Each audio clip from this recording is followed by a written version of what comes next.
प्रिय छात्रों नमस्कार। आज की कक्षा में हम सीखेंगे समबाहु त्रिभुज के अंतर्गत अंतर्वृत्त की रचना, जहाँ पर हमको समबाहु त्रिभुज में तीनों भुजाएं बराबर होती हैं। तो कक्षा शुरू करने से पहले एक बार हम नारा लगा लेते हैं। मुंगेरी जिले का नारा है, 90+ में आना है, मुंगेरी जिलों को टॉप 10 में लाना है। तो हम समबाहु त्रिभुज की पहले रचना कर लेते हैं।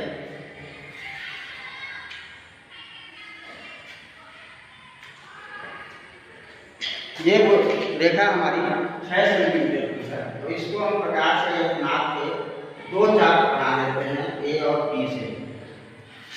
तो देखिए ए बी सी, इस प्रकार से हम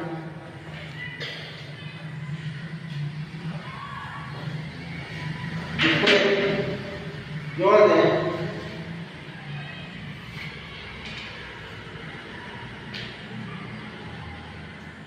तो हमारे पास समबाहु त्रिभुज बन जाता है। अब हम यहाँ पर कोण ए और कोण बी का कोणार्धक खींचते हैं, तो एक के ऊपर प्रकार को रख के आप क्या बना लीजिए।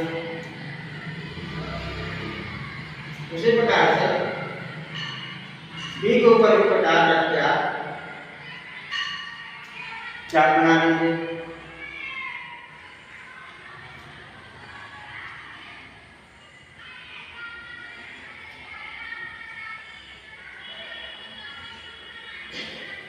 एक ऊपर प्रकार करके आपने चाप बनाया और बी के ऊपर प्रकार करके आपने चाप बनाया।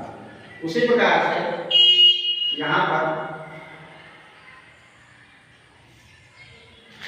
आर और एस में चाप काटा आपने और पी और क्यू में आपने प्रकार करके चाप काटा आपने। तो ये जो चाप काटा है आपने इसको मिला दीजिए। ये देखिए ये कोणार्धक ए का हो गया और ये कोणार्धक बी का हो गया। यहाँ पर आपको ओ बिंदु मिलता है। अब इसके बाद हम ओ बिंदु के ऊपर प्रकार को रखते हैं। जो प्रत्येक बिंदु मिला है ओ बिंदु में प्रकार को रखते हैं। हम एक तीनों भुजाओं से छूटा हुआ एक आकृति खींचते हैं, वो इस प्रकार से